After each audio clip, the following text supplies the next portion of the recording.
Okay, so like ready for something a little different. Always up for a challenge, so yeah, hit me. Awesome.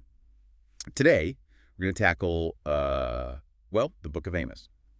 Ooh, Amos. That's a deep one, you know.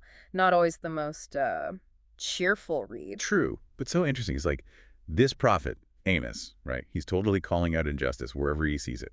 No holding back. Yeah, and not just like, the usual suspects, the enemies of Israel or whatever. He's taking aim at Israel itself, his own people. Right, calling them out for social issues, for like, getting caught up in empty rituals and idolatry, the whole nine It's yards. like he's got this laser focus on hypocrisy, especially among the wealthy and powerful.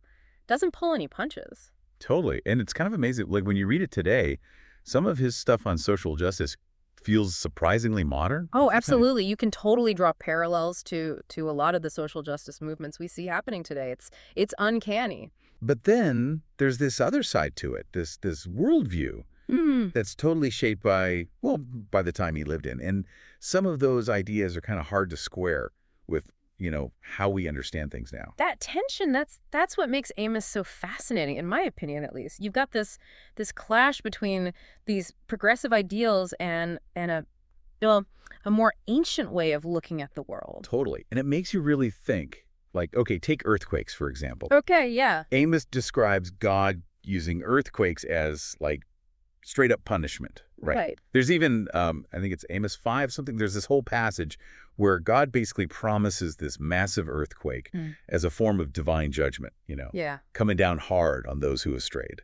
Yeah, and you have to remember back then people didn't have the scientific understanding that we have today. Yeah. They didn't know about, tectonic plates and all the geological stuff that causes earthquakes. Right. They didn't have like, seismographs and all that. Exactly. So for them, it makes sense. The sudden devastating earthquake, it would feel like, well, the direct action of a powerful deity. Like God's literally shaking things up to get people's attention. Okay, that makes sense, like historically. Yeah. But it also brings up a pretty huge question for us today, doesn't it? It does, yeah. Because if God is, all-knowing, all-powerful, perfectly good, all that, why use natural disasters to punish people? Like, wouldn't that mean tons of innocent people would end up suffering alongside those who are, supposedly being punished? You hit on like one of the biggest, most fundamental questions in theology, really. It's often called the problem of theodicy, trying to reconcile the existence of suffering and evil in the world with the idea of a benevolent, all-powerful God. Philosophers and theologians, they've been debating this for centuries, and there are no easy answers, you know? I mean, it's definitely a lot to think about. It is. Okay, so we've got earthquakes as divine punishment. Yeah. And then there's this whole prophecy angle, Yeah, right? right. Amos predicts the destruction of Israel. And it's like decades later, boom, the Assyrians conquer them.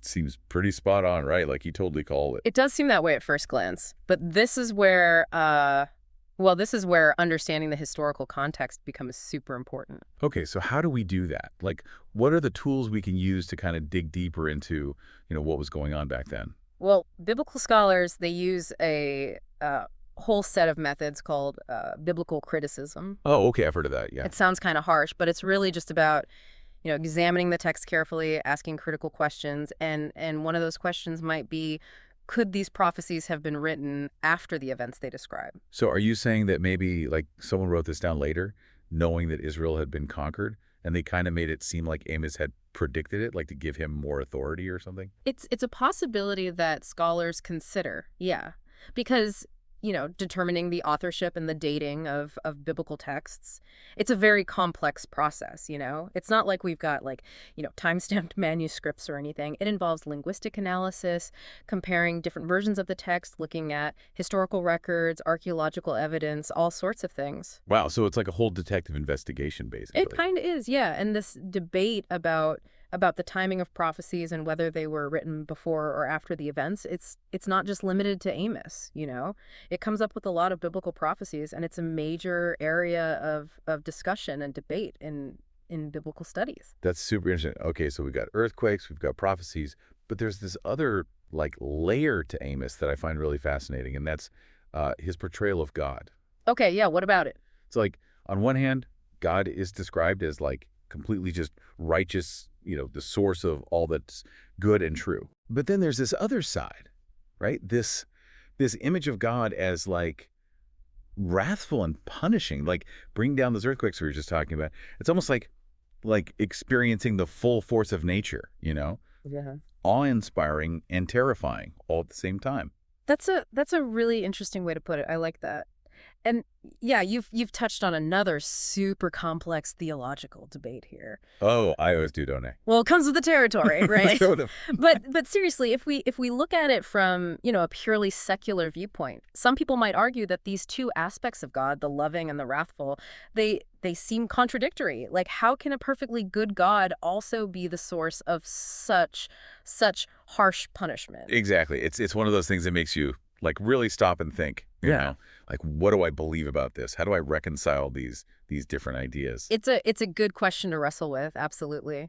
Okay, but even with these parts that are, kind of difficult to reconcile with our modern sensibilities, I think Amos's message of social justice it's incredibly powerful. Well, I agree. Like he really doesn't hold back. He's telling people, stop trampling on the needy, quit oppressing the poor. Yeah. And it's like his words are just as urgent and relevant today as they must have been back then. Absolutely. His condemnation of social injustice, it resonates so strongly with our modern values of equality and fairness. Yeah. Like take for example, Amos 5.24, where he calls for justice to roll down like waters and righteousness like an ever-flowing stream.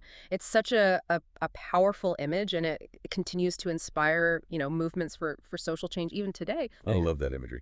Okay, but here's where that tension we talked about earlier, it comes back into play again, right? Because Amos's proposed solution to all this injustice is, well, it's essentially divine wrath and destruction. It's like Right. God's going to step in and set things right, but not necessarily in a way that we would consider, just or fair today. Right, and that's where things get a bit tricky for us, don't they? Because our modern understanding of justice, it's more about, reform, rehabilitation, due process.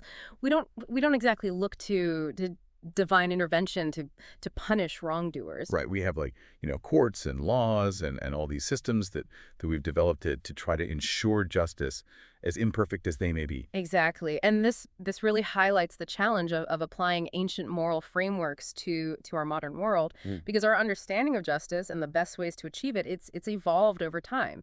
Reading Amos, it invites us to reflect on these differences and how our own values shape our understanding of justice in today's world. That's so true. So where does all this leave us? I mean, we have this book with these incredible insights into social justice that still resonate today. Yes. But it's also filled with these ideas that clash with modern science and ethics. What are we supposed to do with that as readers? Whether we're approaching it from a religious perspective or just as people interested in history and literature. I think the key is to approach texts like Amos with a critical and inquisitive mind, regardless of your personal beliefs, examining them from a historical and a skeptical perspective. It doesn't diminish their value. Right. In fact, I think it can lead to a much richer and more meaningful understanding. It's about engaging in a thoughtful exploration rather than just, accepting everything at face value. That's such an important point. It's not about abandoning our beliefs. It's about being willing to wrestle with complex questions, to consider different perspectives, to be open to new ways of understanding these ancient texts. Who knows?